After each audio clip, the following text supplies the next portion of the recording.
বন্ধুরা, গল্প পাঠ শুরু করার আগে আপনাদের কাছে আমার একটি ছোট্ট অনুরোধ।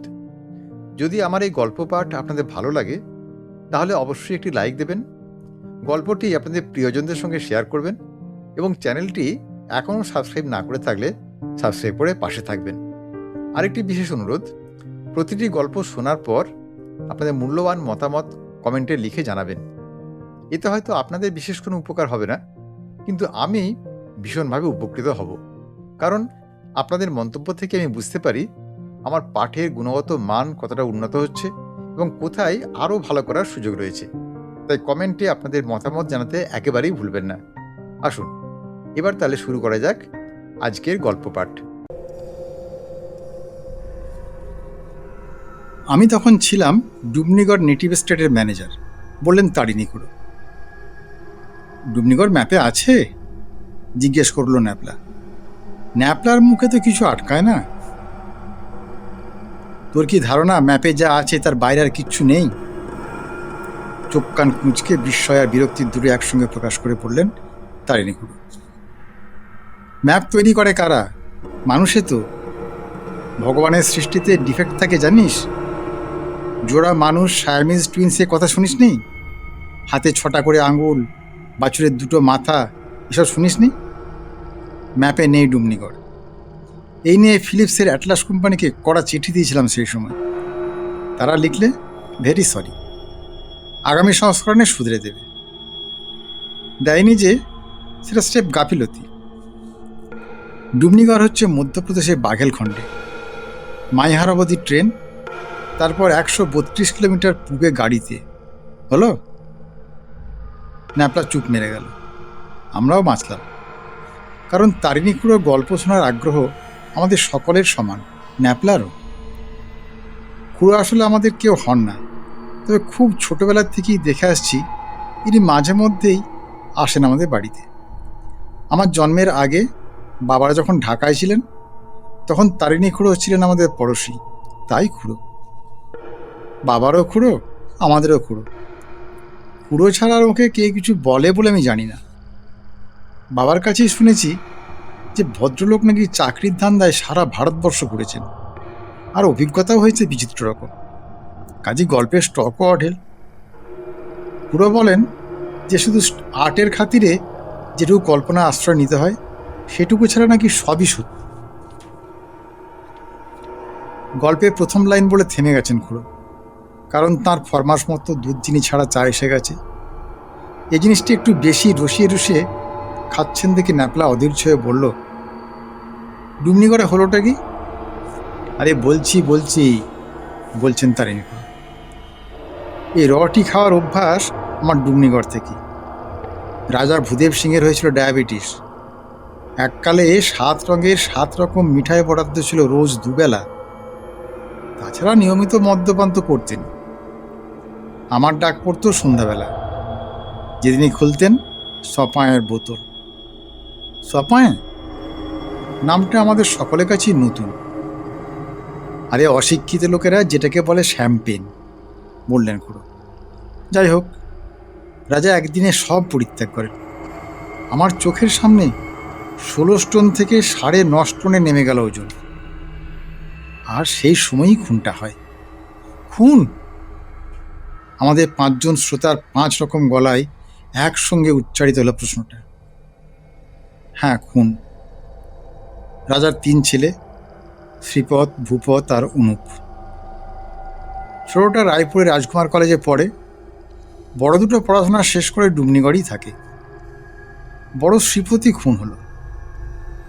শ্রীপতে ইয়ার ছিল নারায়ণ শ্রীমল, ধনী ব্যবসাদার, ডুবনিগড়ের রাইস কিং পুরুষোত্তম শ্রীমলের একমাত্র ছেলে। জুয়ার আড্ডা বসত নারায়ণের বাড়িতে। এক সন্ধ্যায় তুমুল বচসা হয় শ্রীপদ আর নারায়ণে, প্রায় হাতাহাতি। শ্রীপদ জিতছিল প্রায় 20,000 টাকা। সেই সময় নারায়ণের হাতে তার জোচ্চুরি ধরা পড়ে যায়। নারায়ণ শাসায় তাকে খতম করে বলে। যাই হোক, খেলা শেষ করে বাড়ি ফিরছিল শ্রীপদ। তখন রাত 11টা। হেঁটেই ফিরত। রাজবাড়ির থেকে শ্রীমলদের বাড়ি 1/2 মাইল। পথে পড়ে রাম সরোবর, ভারী সুদৃশ্য লেক। ঠিক মধ্যিখানে একটি শ্বেতপাথরের মিনি প্রাসাদ, নৌকো করে যাওয়া যায় সেখানে। সেই লেকের ধারে কে জানে রিভলভার দিয়ে গুলি করে শ্রীপদকে। পয়েন্ট ব্ল্যাঙ্ক রেঞ্জ থেকে মেরেছে, এক গুলিতেই সাবাড়। পুলিশ নারায়ণকে সন্দেহ করে।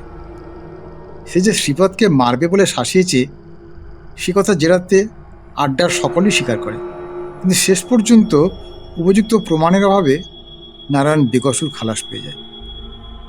আমি অবশ্য খুনের সময় কাছেই ছিলাম। বলেন কি? আবার 5টা গলা একসঙ্গে। জোনাকি স্টাডি করছিলাম, বললেন তারিণী খুড়ো। সামনে দেওয়ালি, রাজাকে কথা দিয়েছিলাম পিদ্দিমের বদলে একটা নতুন ধরনের বাতির বন্দোবস্ত করব। ইলেকট্রিক নয়, কাঁচের টিউবের অর্ডার দিয়ে দিয়েছিলাম। রাজবাড়ির যত ব্যালকনি আর যত বারান্দা সব কটার আলসে আর রেলিংয়ের উপর টিউব বসানো থাকবে, আর তার মধ্যে ছাড়া থাকবে জোনাকি। অবশ্যই নিঃশ্বাস প্রশ্বাসের জন্য ফুটো থাকবে টিউবে। নির্ঘাত চমকপ্রদ ব্যাপার হতো। তবে এই বড় কুমারের মৃত্যুর জন্য সেবার আর কোনো ঘটা হয়নি দেওয়ালিতে। আপনি খুনিকে দেখেছিলেন? জিজ্ঞেস করলো ন্যাপলা। না, দেখিনি। গুলি করি সে পালায়। তবে খুনের খবরটা আমিই দিই। আমি যদি অন্যমনস্ক না থাকতাম তাহলে হয়তো খুনিকে হাতে নাতে ধরে ফেলতে পারতাম, কিন্তু সেটা হবার ছিল না। ফলে একটা জলজ্যান্ত অপরাধী চিরকালের মতো রেহাই পেয়ে গেল। তারিণী খুড়ো বিড়ি ধরাতে থেমেছেন, আর আমরা মুখ চাওয়াচাই করছি। গল্প শেষ কিনা তাও বুঝতে পারছি না। এমন সময় খুড়ো আবার শুরু করলেন। এদিকে বড় ছেলের মৃত্যুতে রাজা আঘাত পেয়েছেন খুবই, আর তাতে অসুখও গেছে বেড়ে। এমন সময় একটা অন্য গণ্ডগোল দেখা দিল। খুনের মাসখানেক আগে 2 আমেরিকান এসেছিল রাজার অতিথি হয়ে। আসল উদ্দেশ্য শিকার। ডুমনিগড়ের পূব দিকে পাহাড়ের শ্রেণী, আর তার পাদদেশে গভীর জঙ্গল, যাকে বলে হান্টার্স প্যারাডাইজ। বহু বিদেশি শিকারী ডুমনিগড়ে এসে শিকার করে গেছে। রাজা তাদের জন্য ঢালা বন্দোবস্ত করে দিয়েছেন। বিটাররা বন পিটিয়ে, কাঁশি ক্যানেস্তারা পিটিয়ে বাঘ এনে ফেলে দিয়েছে শিকারীদের সামনে, আর তারা হাতির পিঠ থেকে শার্দুল সংহার করে খুশি মনে দেশে ফিরে গেছে। এইবার ওই 2 আমেরিকানের একটি নাম স্যাঙ্গার 40 হাত দূর থেকে পরপর 2টি গুলি মেরেও বাঘকে জখমের বেশি কিছু করতে পারল না। একটা গুলি লেজে লাগে, আর একটা পিছনের পায়ে গোড়ালিতে। সেই বাঘ এখন হয়ে গেছে নরখাদক। এটা খুবই স্বাভাবিক ঘটনা, তোরা জানিস বোধহয়। পুলাম্বি, হাড্ডা আর থোয়ারা পাহাড়ের নিচে 3টি গ্রাম থেকে 17 জন মেয়ে পুরুষকে ধরে নিয়ে গেছে সেই বাঘ। গাঁয়ের লোকে রাজার কাছে এসে হত্যা দিয়েছে। ওই বাঘের শেষ না দেখা পর্যন্ত তাদের স্বাস্তি নেই। বাঘের ভয়ে তারা বাড়ির থেকে বেরোতে পারছে না। সেই সুযোগে তাদের ক্ষেতের ফসল খেয়ে নিচ্ছে হরিণা শুয়োরের দল। রাজা ডেকে পাঠালেন আমাকে, বললেন, ট্যারি। রাজা আমাকে ট্যারি বলেই ডাকতেন। ট্যারি, এখন তুমিই ভরসা। এই ম্যান্ডেটে একটা বিহিত না করলেই তো নয়। তোমার কি লোকজন লাগবে বলো, আমি দিয়ে দিচ্ছি। তুমি 2-1 দিনের মধ্যেই বেরিয়ে পড়ো। এখানে বলা দরকার যে মেজকুমার ভূপত সিংহ শিকারে সিদ্ধহস্ত। 23 বছর বয়স, কিন্তু এর মধ্যে বড় বাঘ ছোট বাঘ মিলে সংখ্যা দাঁড়িয়েছে 73। তবে এটা জানি যে রাজা মেজকুমারের খুব একটা ভক্ত নন, কারণ সে অতি উচ্ছৃঙ্খল প্রকৃতির ছেলে। আর তাছাড়া মদ জিনিসটাকে একটু বেশি রকম পছন্দ করে। আমি মেজকুমারের হয়ে একবার সুপারিশ করেও কোনো ফল হলো না। কাজে আমাকেই রাজি হতে হলো। আমার তখন জোয়ান বয়স, সবে 30 পেরিয়েছে। চোখে মাইনাস পাওয়ারে পুরু চশমা সত্ত্বেও অব্যর্থ টিপ। কর্নেল হোয়াইট হেড নিজে হাতে ধরে বন্দুক চালানো শিখিয়েছেন আজমিরে থাকতে। যেখানে উৎপাতটা হচ্ছে সেখানে পৌঁছতে হলে একটা ছোট নদী পেরোতে হয়। সে নদীর নাম লুঙ্গি। কেন জিজ্ঞেস করিস ন্যাপলা? কারণ উত্তর আমি জানি না। এই লুঙ্গিরই পাশে এক অশ্বত্থ গাছের তলায় মাস্টারেক হলো এক বাবাজি এসে আস্তানা গেড়েছেন, এ খবর আমরা পেয়েছি। রাজার আবার হোলিম্যানে খুব বিশ্বাস। বলে দিলেন যাবার সময় আমি যেন একবার দেখা করে যাই। রাজা শুনেছেন বাবাজি কাছে নাকি অনেক রকম ওষুধ আছে। যদি ডায়াবেটিসে কোনো ওষুধ বলতে পারেন আমি যেন সেটা জেনে নিই। জানুয়ারি মাস, প্রচণ্ড শীত পড়েছে সেবার। তারই মধ্যে দুটি বেয়ারা সমেত বেরোবার সব তোড়জোড় করে ফেললাম। রাজার কাছে বিদায় নিতে গিয়ে দেখি মেজ কুমার বসে রয়েছেন তাঁর ঘরে। বুঝলাম একটা কথা কাটাকাটির মাঝখানে গিয়ে পড়েছি। রাজা তখনও হাঁপাচ্ছেন এবং আমার সামনেই মেজ কুমারকে কড়া কথা শুনিয়ে তাকে ঘর থেকে বিদায় করে দিলেন। বেরোবার মুখে কুমার আমার প্রতি যে দৃষ্টি হানলেন সেটা মোটেই প্রসন্ন নয়। বুঝলাম তাকে বাদ দিয়ে আমাকে বাগ মারতে পাঠানো হচ্ছে, সেটা আদৌ ওর মনোপ্রুত নয়। তবে সিদ্ধান্তটা তো আমার নয়, সেটার জন্য দায়ী স্বয়ং রাজা ভূদেব সিং। কাজে আমার উপর চোখ রাঙানো কারণটা বোধগম্য হল না। লুঙ্গি নদী ডুবনিগড় থেকে 32 মাইল, অর্থাৎ আজকের হিসেবে 50 কিলোমিটার। তখন দ্বিতীয় মহাযুদ্ধ চলেছে, তো ডুবনিগড়ে জিপ আসেনি। রাজার একটা পুরনো ফোর্ট ছিল, সেটা খুব মজবুত। তাতে করেই পৌঁছে গেলাম 1 ঘন্টার ভেতর। শিকারের জন্য যাবতীয় যা কিছু দরকার সবই সঙ্গে এসেছে। নদী পেরিয়ে আরও যেতে হবে 17 মাইল। তার জন্য ফরেস্ট ডিপার্টমেন্টে গাড়ি থাকবে ওপারে, রেঞ্জার নিজেও থাকবেন। আমরা গিয়ে উঠব ফরেস্ট রেস্ট হাউসে। অবশ্যই ওপারে যাবার আগে একটা কর্তব্য সারতে হলো। উদাস বাবার আশ্রমে একবার ঢুঁ দিতে হলো। গেরুয়াধারী বাবাজি শিষ্য শিষ্যা পরিবেষ্টিত হয়ে পর্ণকুটিরের সামনে বাঘছালের উপর বসেছেন, সামনে ধুনি জ্বলছে। চেহারাটি বেশ ভক্তি উদ্রেককারী। দাড়ি গোঁফ জটা সত্ত্বেও অনেক সাধুর চেয়ে বেশি পরিষ্কার পরিচ্ছন্ন, জঙ্গলি ভাব একেবারেই নেই। সাধু আমাকে দেখি স্মিত হাস্য করে আইয়ে বলে তাঁর সামনে একটা জায়গা দেখিয়ে দিলেন। আমি গিয়ে বসলাম। সাধু চেয়ে রইলেন আমার দিকে, ঠোঁটের কোণে সেই স্মিত হাসি ডেস। মনে মনে ভাবছি এত দেখার কি আছে। এমন সময় বাবাজি হঠাৎ বলে উঠলেন, বাঙালি। এবং যেভাবে যে উচ্চারণে বললেন তাতে বুঝলাম ইনি নিজেও বাঙালি। এতে অবাক হলাম বই কি, কারণ যেদিন থেকে বাবাজি আস্তানা কেড়েছেন সেদিন থেকে শুনছি এনার কথা, কিন্তু কেউ বলেনি ইনি বঙ্গ সন্তান। কি চাস তুই? এখানে বলে রাখি, বাবাজিদের এই হোলসেল তুইতুকারির ব্যাপারটা আমি মোটে বরদাস্ত করতে পারি না। তাই এনার প্রশ্ন শুনে ধাঁ করে মাথায় রক্ত উঠে গেল। বললাম, রাজার অনুরোধে তোর সঙ্গে দেখা করতে এলাম। বাবা কিন্তু আমার মুখে তুই শুনে মোটেই বিরক্ত বা বিচলিত হলেন না, বরং এবার যে কথাটা বললেন তাতে আমি হকচুকে গেলাম তো বটেই, সেই সঙ্গে বেশ খানিকটা নম্রও হয়ে গেলাম। রাজার জন্য ওষুধ আমি দিয়ে দিচ্ছি, বলিস চিন্তা করার কিছু নাই, অসুখ সেরে যাবে। তবে পুত্রশোক থেকে রেহাই নেই। বড়টা গেছে, পরেরটাও যাবে। ছোটটি ভালো ছেলে, সেই বাপের মুখ রাখবে। তবে রাজত্ব নেই কপালে, কারণ রাজা আর থাকবে না দেশে, দেশ স্বাধীন হয়ে যাবে। আমি কি বলবো ভেবে পাচ্ছি না। এমন সময় বাবাজি বললেন, তোর জন্য ওষুধ আছে। আমার ওষুধ? সে আবার কি? জিজ্ঞেস করলাম, কিসের ওষুধ? তুই বাঘের পেটে যেতে চাস? সেটা আর কি চাই বলুন? তাহলে আরও কাছে আয়। আমি আরেকটু এগিয়ে গেলাম সাধুবাবার দিকে। বাবাজি তাঁর ঝোলার থেকে একটা কৌটো বার করে তার থেকে খানিকটা সবুজ মলম নিয়ে আমার কপালে ঘষে দিলেন। হিং আর কস্তুরি মেশানো একটা গন্ধ এলো নাকি। ব্যাস, আর ভয় নেই তোর। রাজার জন্য ওষুধ নিয়ে বিদায় নিলাম। মনে মনে বললাম, বাবাজির ক্ষমতা অসীম, কারণ আমার কাছ থেকে তুই থেকে আপনি সম্বোধন আদায় করে নিতে লেগেছে মাত্র ঠিক 2 মিনিট। রেস্ট হাউসে পৌঁছে গেলাম 8 ঘন্টার মধ্যেই। গিয়ে দেখি সব ব্যবস্থা হয়ে গেছে। আমি আসছি সে খবর আগেই পৌঁছে গেছে। 3 গাঁয়ের 3 মোড়ল এসেছে আমার সঙ্গে দেখা করতে। বললাম, আমার যদ্দূর সাধ্যি আমি করব। শীতকালের দিন ছোট, তাই 4:30টার মধ্যে বনমোরগের রোস্ট খেয়ে বেরোবার জন্য তৈরি হয়ে গেলাম। স্থানীয় শিকারী সুখদেব তেওয়ারি আমাকে সাহায্য করছে। সে মাচা বাঁধার জন্য গাছ বেছে রেখেছে সমতল জমি যেখানে শেষ হয়ে পাহাড় শুরু হয়েছে সেই রকম একটা জায়গায়। কাছাকাছির মধ্যে বাঘের পায়ের টাটকা ছাপ পাওয়া গেছে। একটি মোষও কেনা হয়েছে টোপ হিসেবে। সব মিলিয়ে ব্যবস্থা ভালোই। আমি একাই থাকবো পাহারায়। সকালে শিকারি ও কুলির দল এসে আমায় মিট করবে। তার মধ্যে যদি কাজ সারা হয়ে যেত ভালোই, নইলে কাল সন্ধ্যে থেকে আবার বসতে হবে। এভাবে কতদিন চলবে তা জানা নেই। রেস্ট হাউস ছাড়বার মুখে আর একটা গাড়ির আওয়াজ পেলাম। এই আওয়াজ আমার চেনা। এ হলো মেজকুমারের পন্টিয়াক টুরার। ব্যাপার কি?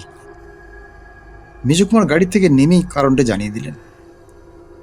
বললেন বাবাকে বলে রাজি করিয়েছেন, তিনিও আমার সঙ্গে নরখাদকের সন্ধানে যাবেন। এমন একটা গুরুদায়িত্ব শুধু একজনের উপর দেওয়ার কোনো মানে হয় না। দাদার মৃত্যুতে বাবার বুদ্ধিশুদ্ধি সব লোপ পেয়েছে। কথাটা শুনে আমার মোটেই ভালো লাগলো না। রাজা কি সত্যি অনুমতি দিয়েছেন? আর তা তো জানারও কোনো উপায় নেই। আমার ধারণা তিনি বারণই করেছেন, কিন্তু ঈর্ষাবশত ইনি নিজেই চলে এসেছেন। কি আর করি, মনিবের সন্তান, তার সঙ্গে তার ঝগড়া করা চলে না। তখনই তেওয়ারিকে বলে একটা দ্বিতীয় মাচার বন্দোবস্ত করা হলো।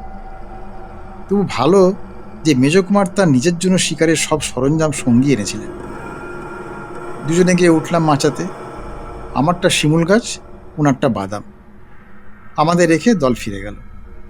আমরা রাত্রি জাগরণের জন্য তৈরি হলাম। নিচের থেকে যাতে বাঘ বুঝতে না পারে তার জন্য দুটো মাচার নিচেই লতাপাতা দিয়ে ক্যামোফ্লেজ করা হয়েছে। ব্যবস্থা সব পাকাপোক্ত। কুমার দেখি মাচায় উঠে ব্র্যান্ডির বোতল খুলেছেন। আমি ইশারায় তাকে বারণ করার চেষ্টা করলাম। তিনি আমার দিকে চেয়েও চাইলেন না। অন্ধকারটা যেন একটু আগে হলো মনে করে আকাশের দিকে চেয়ে গাছের পাতার ফাঁক দিয়ে দেখি কালো মেঘে দিগন্ত ছেয়ে গেছে। 6টা নাগাদ বিদ্যুৎ ও বজ্রপাতের সঙ্গে মুষলধারে বৃষ্টি নামল। বাঘ বৃষ্টির তোয়াক্কা করে না, শিকারিরও করা উচিত নয়, কিন্তু শীতকালে বৃষ্টি বলেই বোধ হয় অনুভব করলাম ওভারকোট ভেদ করে বরফের মতো ঠান্ডা জল আমায় কাঁপুনি ধরিয়ে দিচ্ছে। এমনিতে আমার অসুখ বিসুখ হয় না বললেই চলে, কিন্তু সর্দি জিনিসটাকে আমি বড় ভয় পাই। এটা চিরকালের ব্যাপার। যখন একটা হাঁচি হলো তখন প্রমাদ করলাম। মাচায় বসা শিকারি পক্ষে হাঁচি কাশি যে কি সর্বনেশে ব্যাপার তা বোধহয় তোদের বুঝিয়ে বলতে হবে না। তাছাড়া হঠাৎ মনে পড়ে গেল ছেলেবেলায় এক জ্যোতিষী বলেছিল আমার অপঘাতে মৃত্যু হতে পারে। একে বাজ পড়ছে তাই গাছের উপর বসা। পরিস্থিতিটা মোটেও ভালো লাগলো না। এবার কুমারকে ইশারা করে জানালাম আমি মাচার থেকে নেমে পড়ছি। আজ আর ম্যান্ডেটের সঙ্গে মোকাবিলা হবে না, কারণ এই হাঁচি শুনে তিনি আর তল্লাটে আসবেন না। নিচে মোষটা জলে ছটফট করছে আর গলায় বাঁধা ঘণ্টা অনবরত টিংটিং করছে। মাচার থেকে নামতে নামতে মনে হলো মেজকুমারের ভাগ্য ভালো। নরখাদক সংহারের ক্রেডিটটা হয়তো তিনি একাই পাবেন। আমার এখন আশ্রয় নেওয়া ছাড়া গতি নেই। এই বৃষ্টিতে আর ভিজলে নিউমোনিয়া অবধারিত। জঙ্গলের দুর্ভেদ্য অন্ধকারে বিদ্যুতের ঝলকানি মাঝে মাঝে পথ দেখিয়ে দিচ্ছে। আমি টর্চের সাহায্য না নিয়ে এগিয়ে চললাম যেদিকে পাহাড় সেই দিকে। হাতে বন্দুকটা নিয়েছি, কারণ সেটার যে প্রয়োজন হবে না এমন কোনো গ্যারান্টি নেই। পাহাড়ের গায়েও গাছপালা ঝোপঝাড়ের অভাব নেই। তারই মধ্যে দিয়ে হ্যাঁচর প্যাঁচর করে উঠে গিয়ে হঠাৎ সামনে একটা ঘোর অন্ধকার কি যেন এসে পড়ল।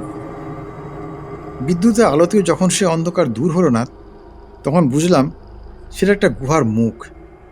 গিয়ে ঢুকলাম ভিতরে। মাথার উপর বাড়ি বর্ষণ দূর হলো, বাঁচা গেল। শেল্টার একটা পেয়ে গেছি। পকেট থেকে টর্চ বার করে সামনে ফেলে বুঝলাম গুহার অপর দিকের দেয়াল টর্চের আলোর নাগালের বাইরে। কমপক্ষে 500 লোক এই গুহায় আশ্রয় নিতে পারে। আলোতেই দেখলাম সামনে একটা মাঝারি আকারের পাথরের চাঁই। সেটাতে পিঠ দিয়ে বসলাম গুহার মেঝেতে। বাইরে সমানে বৃষ্টি হয়ে চলেছে। বিদ্যুতের আলোতে বুঝতে পারছি পাহাড়ের গা দিয়ে জলের ধারা নেমে এসে গুহার মুখের সামনে একটা ছোটোখাটো জলপ্রপাতের সৃষ্টি করেছে। পকেটে সিগারেট দেশলাই ছিল, সেটা এই অবস্থায় ব্যবহারযোগ্য হবে কিনা ভাবছি, এমন সময় তড়িৎ ঝলকানিতে একটা ব্যাপার দেখে চমকে উঠলাম। একটি লোক এসে গুহার ভিতর ঢুকলো। লোকটি সামান্য খুঁড়িয়ে হাঁটা দেখে বুঝতে পারলাম ইনি মেজকুমার। তার 7 বছর বয়সে পায়ের পাতার উপর দিয়ে চলে যায় বাপের রোলস রয়েস গাড়ি। সাহেব ডাক্তার মেজর স্টেভিংসের অস্ত্রোপচারের ফলে পা সেরে যায় ঠিকই, কিন্তু ডান পায়ের তুলনায় 1.5 ইঞ্চি ছোট হয়ে যায়, আর তার ফলে এই খোঁড়ানো। মেজকুমারের অন্ধকার দেহ আমার দিকে এগিয়ে এসে আমার পাশেই বসল। একটা বোটকা গন্ধ কিছুক্ষণ থেকেই পাচ্ছিলাম, তার সঙ্গে এবার হেনেসি ব্র্যান্ডির গন্ধ যোগ হলো। তারপর অনুভব করলাম গরম নিঃশ্বাস পড়ছে আমার মুখের উপর। তারপর মেজকুমারের কণ্ঠস্বর প্রবেশ করলো আমার কানে। শত্রুর শেষ রাখতে নেই জানো। বলে কি লোকটা? আমি ওর শত্রু হতে যাব কেন? তোমাকে যখন আমি দেখে চিনেছি সেই রাতে, তখন তোমারও আমাকে দেখা এবং চিনে ফেলাটা আশ্চর্য কিছু নয়। কোন রাতে সেটা কি বলে দিতে হবে?